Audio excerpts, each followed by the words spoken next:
दरम्यान ठाणे स्टेशन परिसरामध्ये काय नेमकी परिस्थिती आहे, आढावा घेतोय आमचा प्रतिनिधी हितेश पांचाळ. आपण पाहूया. मध्यरात्रीपासूनच मुसळधार पावसाने सुरुवात झाली होती. त्यातच मध्य रेल्वे ठाणे असेल, मुलुंड असेल, भांडूप असेल या परिसरामध्ये प्रचंड गर्दी झाली होती स्टेशनला पहाटे. आणि त्यातच अनेक लांब पल्ल्यांच्या गाड्या आहेत ते देखील उशिराने होते.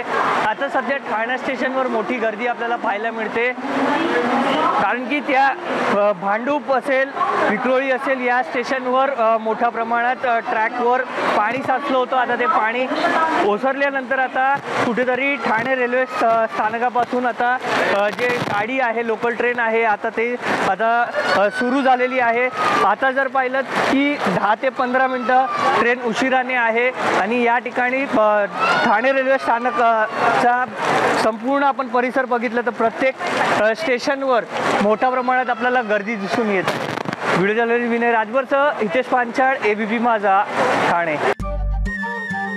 नमस्कार. मन शुद्ध तुझं ही वेगळ्याच प्रकारची मालिका तुम्हा सगळ्यांना खूप आवडली होती. याचा दुसरा सीझन कधी येणार अशी विचारणा झाली. प्रतीक्षा संपली आहे मित्रांनो. येतोय मन शुद्ध तुझचा दुसरा सीझन. होई मन शुद्ध तुझं.